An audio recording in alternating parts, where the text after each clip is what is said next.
संसार सागरे मगनं दीनं मां करुणानिधे कर्म मोह गृहीतांगं मामुद्धर भवार्णवात्। तो जय जय जय श्री राधा रमण, जय जय नवल किशोर, जय जय श्री मधुसूदनम, जय जय माखन चोर। तो मात हमारी सरस्वती और करो कंठ पर बास, रक्षा मेरी कीजियो माहू चरणों को दास। तो दीन बंधु दयानिधि और हे प्रभु न्यायाधीश, तुम सदा सहायक दीन के, मैं तुम्हें नवाऊं शीश। बोलिए गोविंद भगवान की। आदरणीय उपस्थित समस्त श्रोता बंधु, दीपक स्टूडियो भदाना के सौजन्य से गौर करते हैं भरत के चरित्र की तरफ कि भरत जो थे कितनी महानता दिखाई इन्होंने। तो आइए गौर करते हैं, ये भरत जो थे ऋषभ देव जी के पुत्र थे। इन्हीं के नाम से अजनाब वर्ष का नाम भारत परस पड़ा था। इनका विवाह विश्वरूप की लड़की पंचजनी के साथ में हुआ। उनके 5 लड़का हुए थे, सुमति, राष्ट्रभृत, सुदर्शन, आवरण और धूम्रकेतु। सज्जनों, कुछ समय के बाद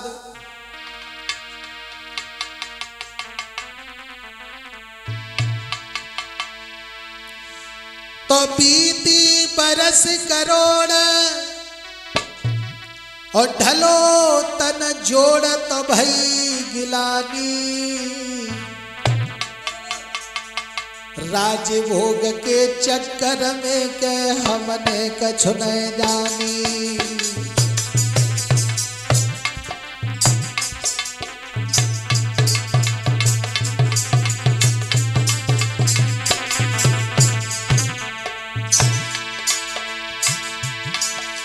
बीती बरस करोड़ ढलो तन जोड़ के भई गिलानी, भई गिलानी।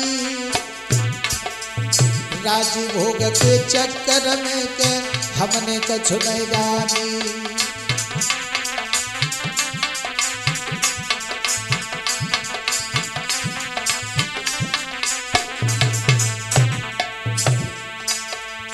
एक करोड़ वर्ष जब बीत गई, शरीर का जब जोड़ खत्म होने लगा है तो उनको चिंता हुई। अब छोड़े सब धन धाम सुमिर हरि नाम, सोच रहे ज्ञानी, सोच रहे ज्ञानी।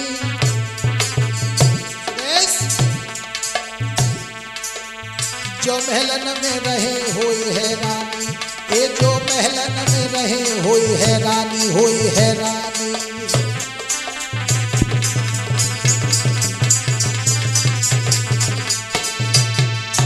महात्मा भरत जो थे अपने दिल में सोचने लगे, अब तो बहुत समय हो गया, अब हम भगवान का भजन करें। और तभी उन्होंने अपनी सारी संपत्ति जो थी अपने पुत्र को बांटकर महाराज भरत जो थे चल दिए। और वैसे भी ये बताते हैं लोग, 50 वर्ष के बाद में जब 51 आता है तो 51 को छोड़ करके इंसान को वन में चला जाना चाहिए। अब एक बात कहें, वन में जाओ तो वन में कुछ खाने के लिए तो है नहीं, लेकिन एक संत ये कहते हैं कि वृंदावन सो वन नहीं और नंदगाम सो गाम। वृंदावन जैसा दुनिया में कोई वन नहीं है। अगर जाना है तो कहीं मत जाओ, वृंदावन में चले जाओ। क्योंकि इस दुनिया की कमाई, इस दुनिया के लिए कमा कमा करके रख जाओगे। बाप, माँ, पुत्र, पत्नी कोई किसी का नहीं होता है, सब के सब धोखा दे जाते हैं। मेरा कहने का मतलब है, एक कवि अपने शब्दों में कहता है कि कर ले कमाई ऐसी, कि कर ले कमाई ऐसी जो साथ जा सके।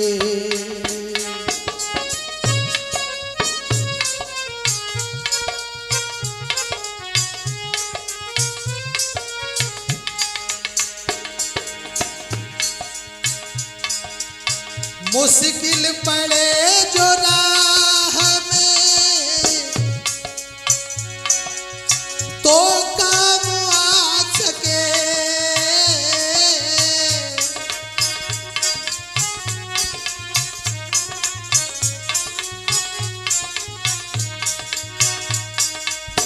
मुश्किल पड़े जो राह में तो काम आ सके।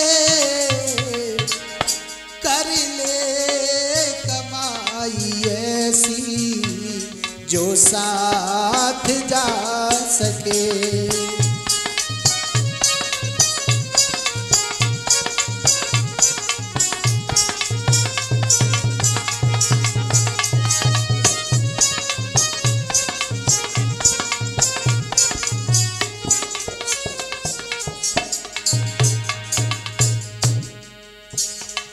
दुनिया में कोई आता साथी नजर नहीं। मेरा कहने का मतलब है,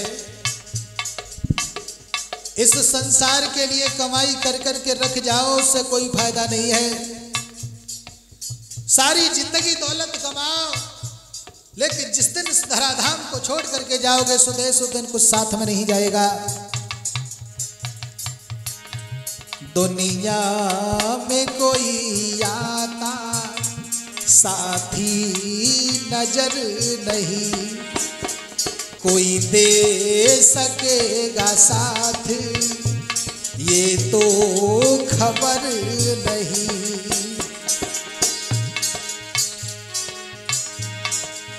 साथी बनाओ राम को जो साथ जा सके,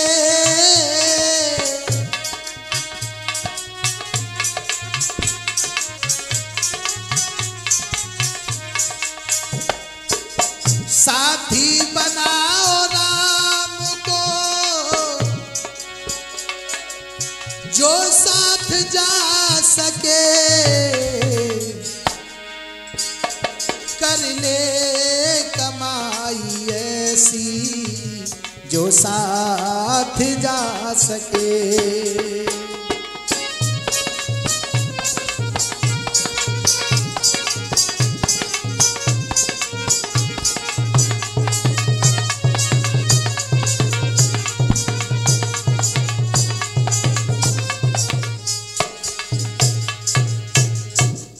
कहने का मतलब ये है, कमाई करो तो ऐसी करो जो तुम्हारे साथ जा सके।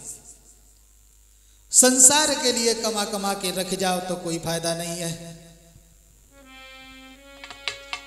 उसी समय महात्मा भरत जो थे जंगल की तरफ आगे बढ़े हैं। और ऐसा ही नहीं दीपक, अरे छोड़ी सभी धन धाम बनी की सीध लगाई है।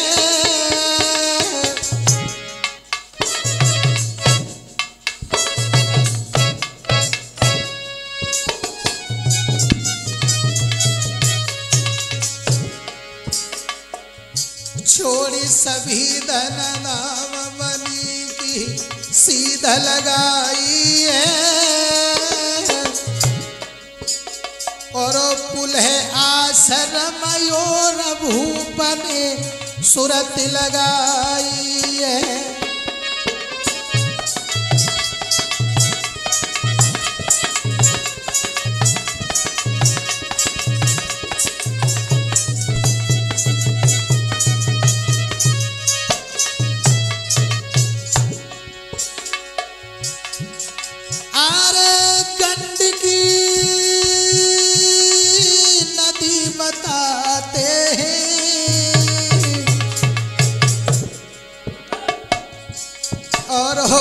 पूर्व नाम है चक्र नदी, ये संत बताते हैं भैया।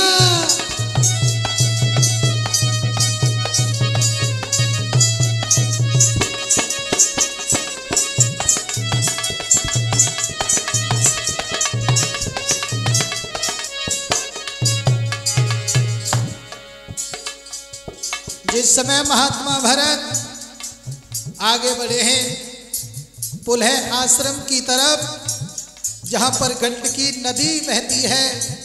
इसका पूर्व नाम एक चक्र नदी भी है, ऐसा संत कहते हैं। अरे खुशी है राजा को रे वारी, और गए नेपाल में आई भूपरिस पके तारी।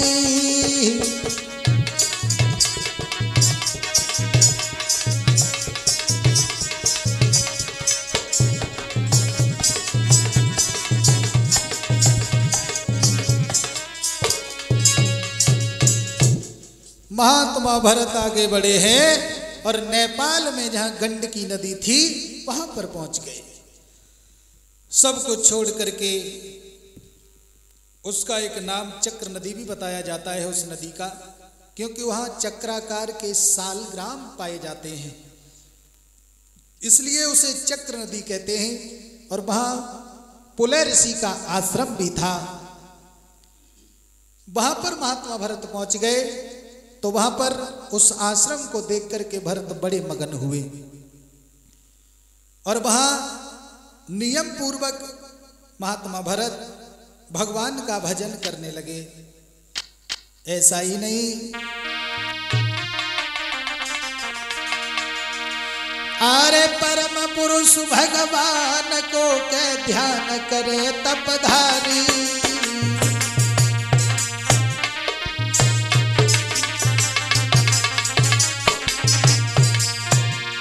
ए परम पुरुष भगवान को के ध्यान करे तपधारी। तुलसी दल जल पत्र पुष्प चढ़ाए रहो तो तपधारी।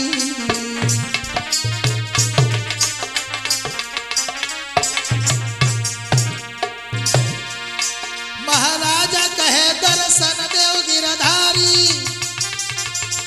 और धन्य धन्य भगवान तुम्हारी लीलाएं प्यारी।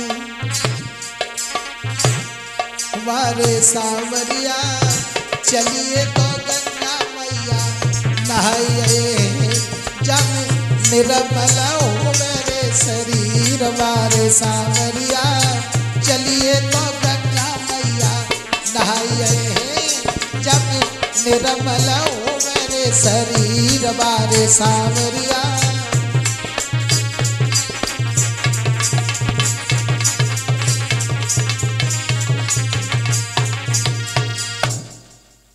महात्मा भरत भगवान का ध्यान करते हैं।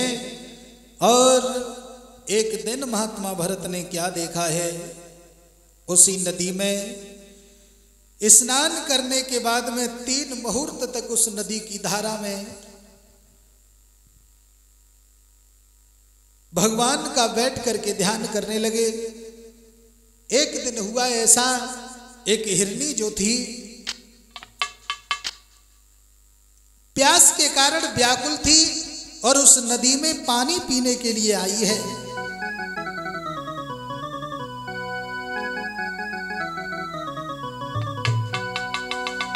कि कारण एक गर्भवती हिरनी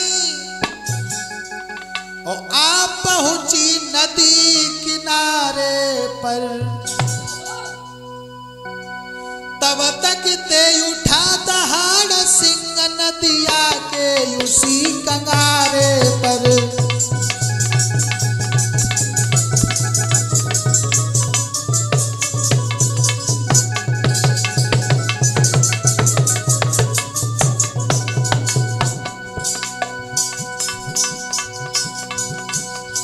एक हिरनी जिस समय प्यास के कारण परेशान थी, पानी पीने के लिए जब उस नदी को उद्यत हुई है उसी समय हुआ क्या, पीछे से एक शेर ने दहाड़ लगा दी।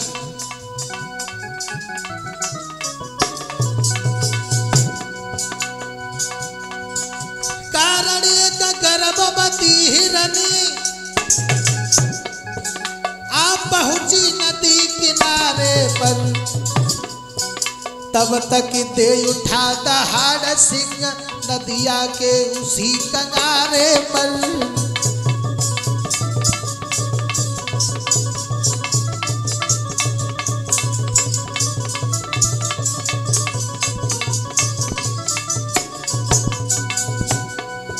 हिरनी ने बहा छलांग भरी, साहस न रहा दम टूट गया। दूसरी तरफ मर गई दुखिया बके, पेट को बच्चा छूट गया।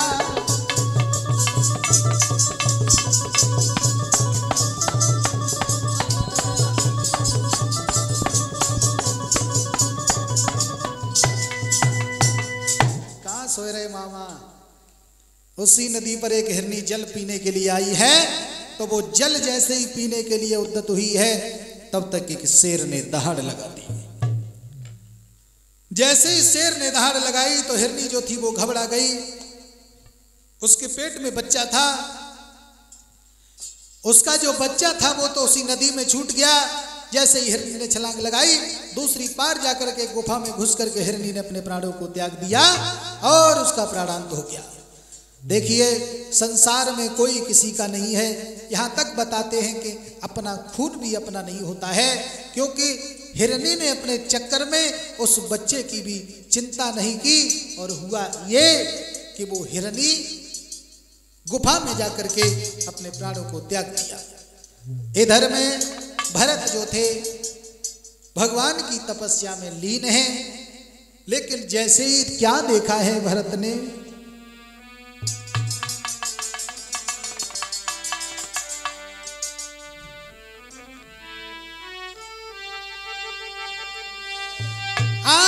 खुली भरत की आँखें और नदी में झांकी रहे तपधारी, और नदिया में बहो जा तू है ये कोई हिरनी को अवतारी।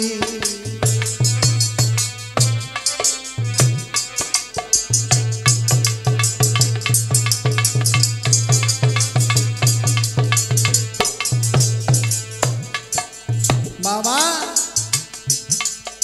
भरत तपस्या में लीन थे, लेकिन जैसे ही उनकी आंख खुली हो, नदी में देखा तो देखा है कि हिरनी का बच्चा नदी में बहता हुआ जा रहा है। आहा, ये उठे भूप गुड़ धाम सुमरि हर नामक छलांग मारी है छलांग मार। हिरनी को वो आए लाल रे के उन्होंने लो निकारी, हिरनी को हाय वो लाल रे के उन्होंने लो निकारी। एक बात का ध्यान रखना सुदेश, हे जागो मारन हार गुसैया बाको कोई नहीं राखन हारी, और जाकी पति राखे रे गिरधारी के बाको कोई न मारन हारी।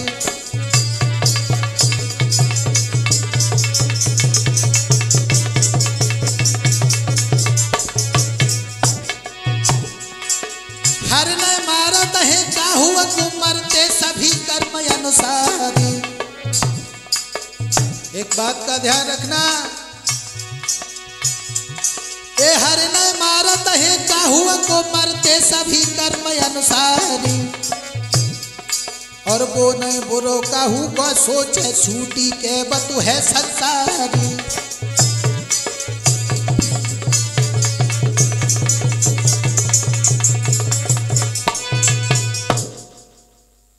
दोस्तों, जिसे भगवान बचाता है उसे कोई मार नहीं सकता है, और जिसे भगवान मार देता है उसे कोई बचा नहीं पाता है। लेकिन एक बात मैं अलग कह रहा हूं भगवान कभी किसी को मारता ही नहीं है। इंसान जो है वो मरता है तो अपने कर्म के अनुसार। भगवान का नाम तो झूठा दोष लगाते हैं, भगवान कभी किसी को मारता ही नहीं। भरत ने जब जल में छलांग लगाई और उस हिरण के बच्चे को निकाल लिया, अब उसे अपने ही पास रखते हैं। कहूँ जाए तो संग, रहाए तो संग, मतलब हर जगह संग। हिरण को भरत के बिना चैन नहीं और भरत को हिरण के बिना चैन नहीं।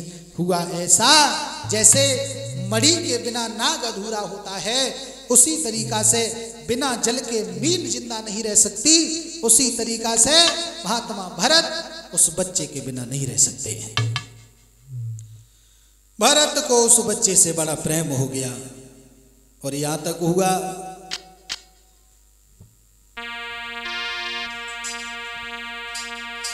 कि अपनी भी चिंता भूल गए और उस मृग बच्चे की चिंता में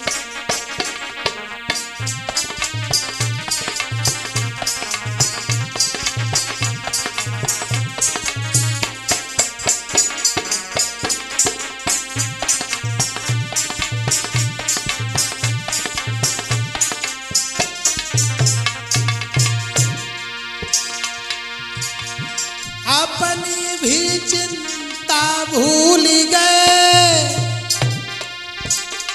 उस मृग बच्चे की चिंता में। ममता न मोछ को शेष रहे उस मृग छोने की ममता में।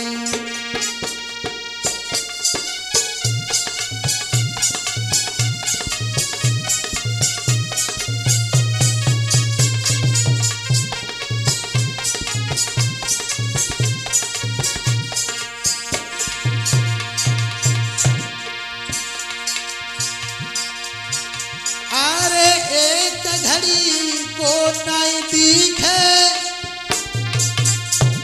तो तड़फन दिल में होती थी, लालन पालन करते उसका उसके बिन खाए न रोटी भी।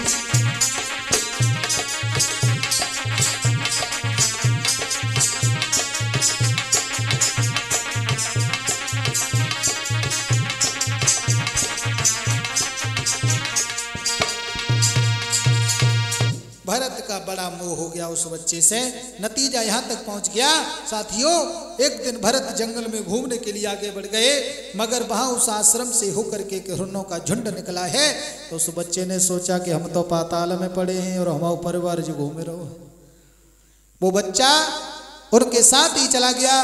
भरत लौट करके आए आश्रम पर, हिरण के बच्चे को नहीं देखा तो बहुत हैरान हो गए, इधर उधर ढूंढने लगे और उसकी याद में रोने लगे। भरत, हुआ ऐसा, अरे भरत जी करके हिरण की याद और रोए रहे हैं बीच बनी में।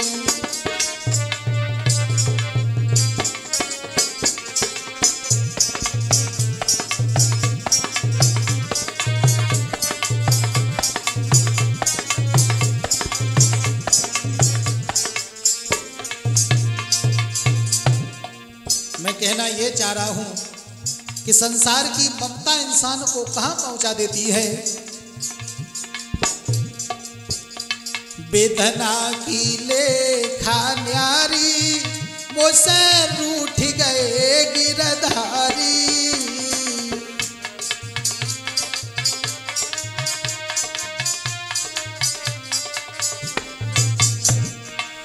मेरो जीवन भो बर्बाद रोई रहे हैं हाय बीच बनी में।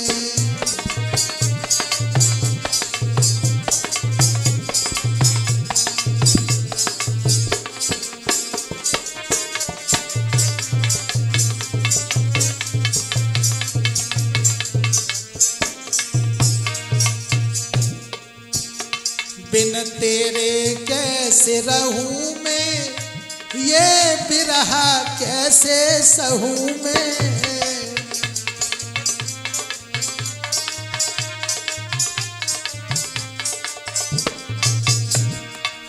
मेरा सुख रहो है गात, हाय रोई रहे हैं बीच बनी में।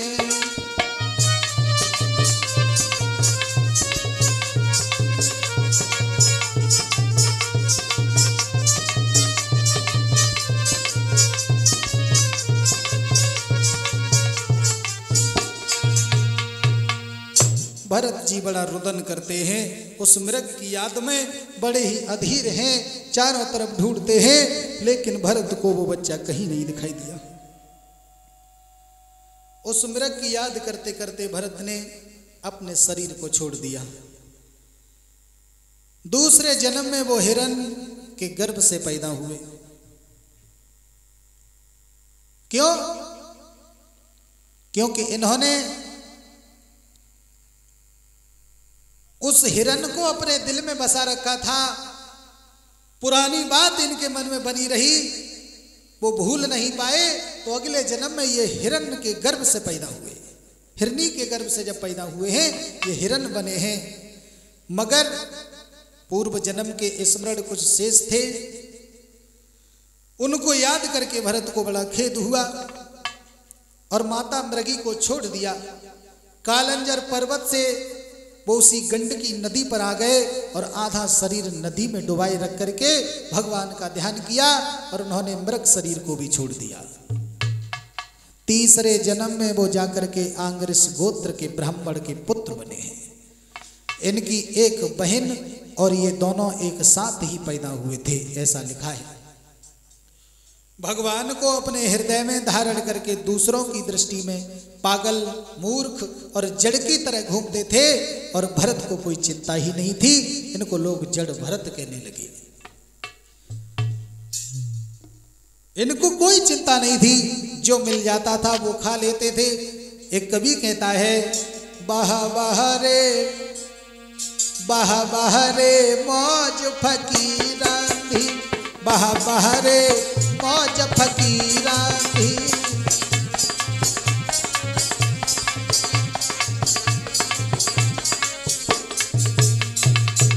कैसी? रूखी सूखी जो मिले वो प्रेम सो खाई, बुरा कहे चाहे भला कहे बिल्कुल नहीं इतराई।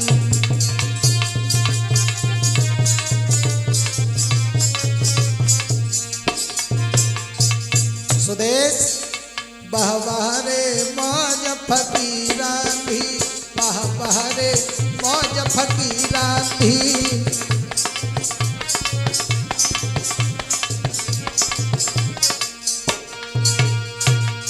जो मौज फकीरी में है वो किसी में नहीं है। भरत को कोई चिंता नहीं है। इनके पिताजी ने बहुत कोशिश की इन्हें शिक्षा प्राप्त कराने की, मगर ये असफल रहे। कुछ समय बाद इनके पिता का देहांत हो गया।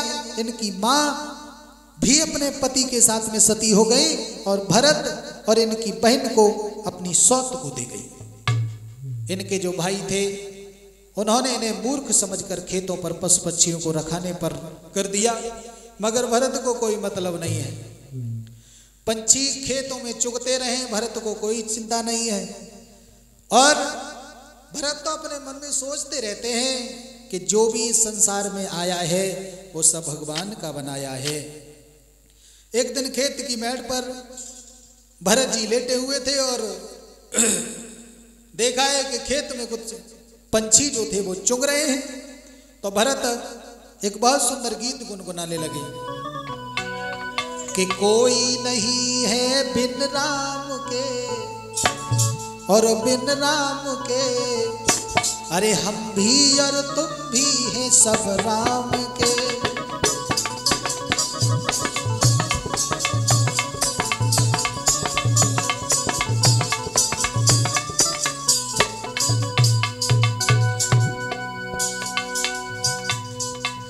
कोई नहीं है बिन राम के, बिन राम के, हम भी और तुम भी हैं सब राम के।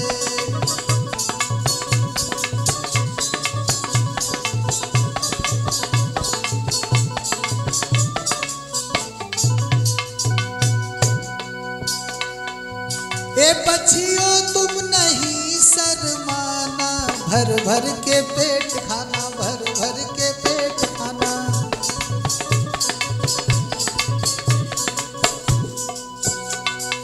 हम तो दीवाने बस हर नाम के, हर नाम के। हम भी और तुम भी हैं सब राम के।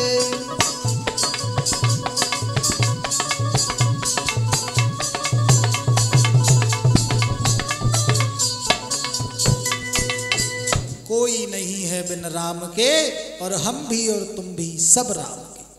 जो भी है वो सब भगवान ने बनाया है। एक दिन ऐसा हुआ कि चोरों के सरदार ने पुत्र की कामना से भद्रकाली को मनुष्य की बलि देने के लिए संकल्प किया था। उसने एक पुरुष को पकड़ लिया था, वो चुपके से भाग गया। तो उसने आदेश दिया कि जाओ किसी पागल या मूर्ख को पकड़ करके लाओ। तो सामंत जो थे वो चले हैं और जहां भरत थे वहीं पर आ गए और बोले हमारे साथ चलोगे, हम तुम्हारी बलि चढ़ाएंगे। तो बोले हमारा तुम क्या बिगाड़ लोगे, अरे बलि चढ़ाओगे चढ़ा देना, हमारा क्या बिगड़ेगा। सामंतों ने सोचा जैसे बड़ो पागल दुनिया में कोई नहीं मिले मामा जी। पहुंच गए लेकर के काली के सामने। जब सिर नीचा करके बिठा दिया तो उस चोरों के सरदार ने पूछा तेरी आखिरी इच्छा क्या है। तो भरत ने कहा मुझे और कुछ नहीं चाहिए, केवल माता काली के सामने मुझे निवेदन करना है। तो सरदार कहने लगा है कोई बात नहीं, जाओ निवेदन करो, मंदिर में से कहां भाग जाओगे। तो भरत मां दुर्गा के सामने निवेदन करते हैं कि मैया तू मेरी और सुन ले पुकार, और दर्शन को ठाड़े हैं माँ तेरे द्वार। और भरी झोली रे खाली शेरों वाली, भरे झोली रे खाली मेहरों वाली।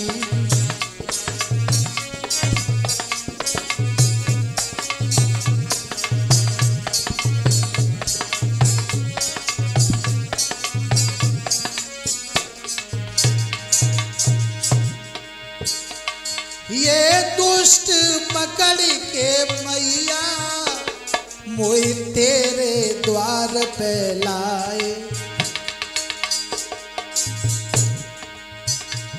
बिन मतलब ओ मेरी माता रहे हैं मेरी बलि चढ़ाए।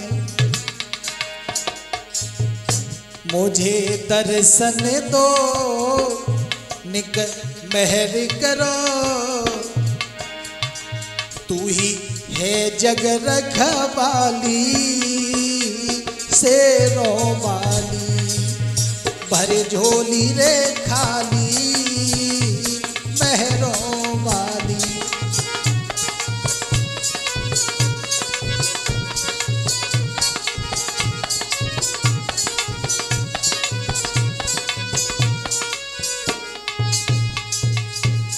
भरत निवेदन करते हैं माता से।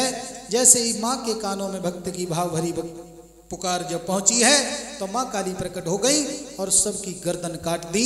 इस तरह भरत की जान बच गई। एक बार क्या हुआ कि सिंध सौवीर देश का रहने वाला राजा रहुगढ़ पालकी पर सवार होकर के इच्छुमती नदी पर पहुंचा। तो उसका एक कहार जो था वो बीमार पड़ गया।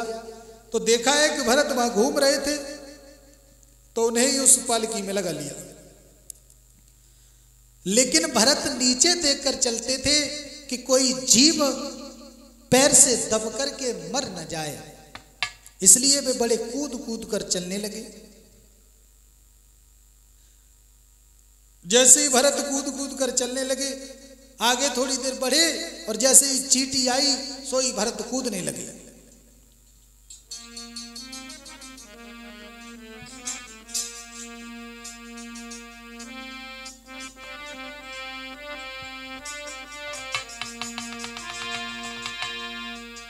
कि चलते ही भरत रास्ते में कूद कूद कर, चलते ही भरत रास्ते में कूद कूद कर, सोचते हैं कोई भी ना जीव जाए मर। सभी भेजे राम ने पढ़ते ही सामने, राजा मत मस्ती हो गया है धन धाम में। हर के फोटो को, हर के फोटो को सीने से याद चिपका लो सभी फेविकॉल से।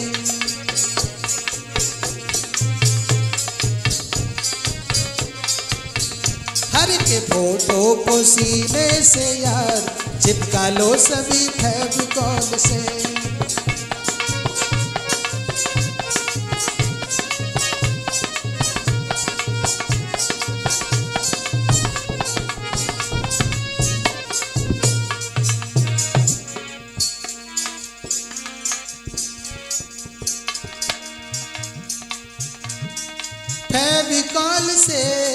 फेविकॉल से हर के फोटो को, हर के फोटो को सीने से यार चिपका लो सभी फेविकॉल से।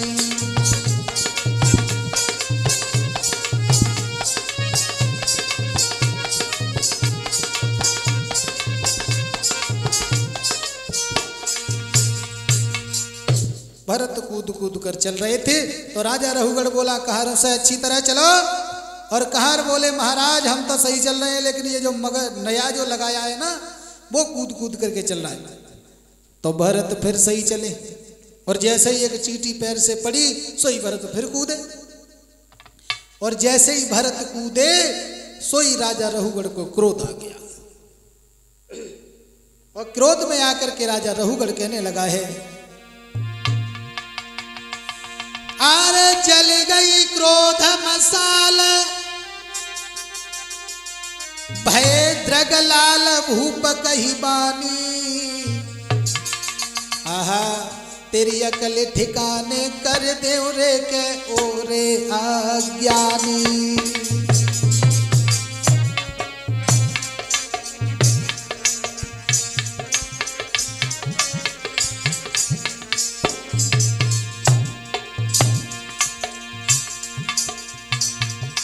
हे जल गई क्रोध मसाला, भय द्रग लाल भूप कई बानी, भूप कई बानी। तेरी अकल ठिकाने कर दे रे के ओरे अज्ञानी।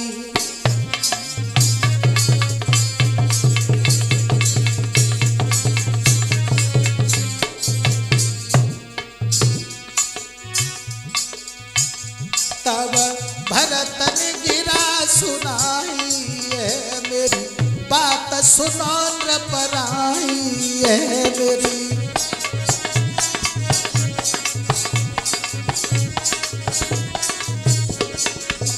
अरे अकल तेरी बोराई है रहे हमको क्या न सिखाई है।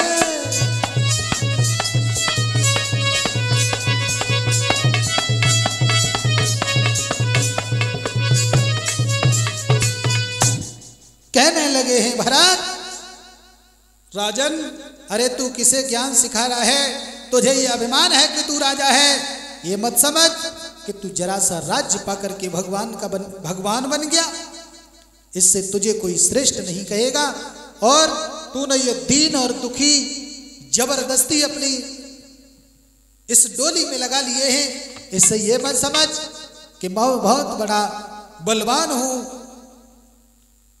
और जैसे ही भरत की इतनी बात सुनी सो राजा रघुगढ़ भरत के चरणों में गिर गए, हाथ जोड़ करके कहने लगे हैं महात्मा जी आप कौन हैं? इस तरह की जो ज्ञान चर्चा आप कर रहे हैं आप कोई साधारण साधु नहीं हैं, आप कौन हैं? भरत कहने लगे मैं तो कोई हुई नहीं, तूने एक बात कही थी कि मैं तेरी चिकित्सा कर दूंगा। तू चिकित्सा किसकी करेगा? तू जिसकी चिकित्सा करना चाहता है मैं वो हूं नहीं। तू मुझे शरीर मानता है लेकिन मैं अपने आप को शरीर नहीं मानता। जिसकी तू चिकित्सा करना चाहता है मैं वो नहीं हूं। राजा रहुगढ़ महात्मा भरत के चरणों में गिर गए और बार बार निवेदन करने लगे। उसी समय बोले हैं महाराज रहुगढ़ महात्मा भरत से,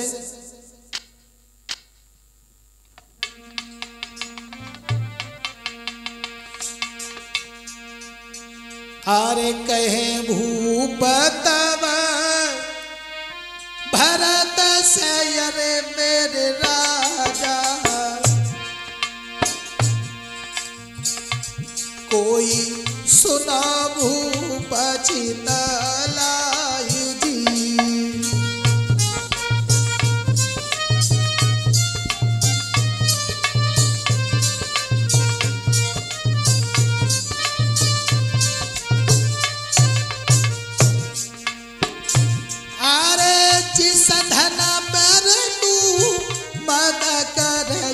मेरे राजा ये तो संगन तेरे दैया जाई जी।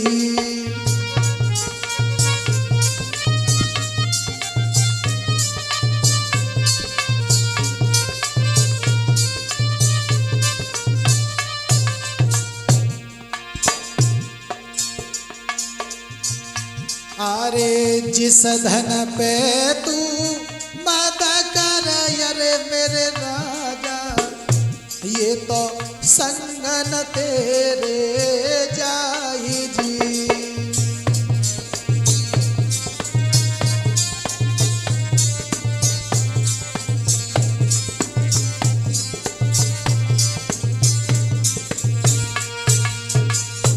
महात्मा भरत ने कहा है कि राजन, जिस धन के ऊपर तू मद कर रहा है ये धन तेरे साथ नहीं जाएगा और ये सब यहीं पड़ा रह जाएगा। इसलिए मेरा कहना मान ले, तू इस दुनिया के भोग को छोड़ करके भगवान के भजन में लग जा।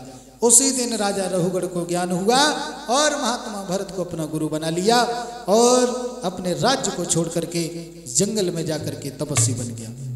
दिया उसे जड़ भरत ने सच्चा आत्मिक ज्ञान, तथा हुआ उस भाव से दोनों का निर्वाण। महात्मा भरत के ज्ञान से राजा रहुगढ़ का आत्मज्ञान हुआ है और जंगल में जाकर के भगवान के भजन में लग गया। बोलिए गोविंद भगवान की। ये कहानी आप लोग सुन रहे हैं दीपक स्टूडियो भदाना के सौजन्य से। मैं संजय और ढोलक पर साथ दे रहे हैं हमारे स्वदेश भाई, चिमटा बजा रहे हैं हमारे श्री शिवराज सिंह जी जो गांव नगला गोमानी से रहने वाले हैं और इस कैसेट के प्रोपराइटर हैं हमारे दीपक शर्मा जी गांव भदाना वाले। बोलिए गोविंद भगवान की।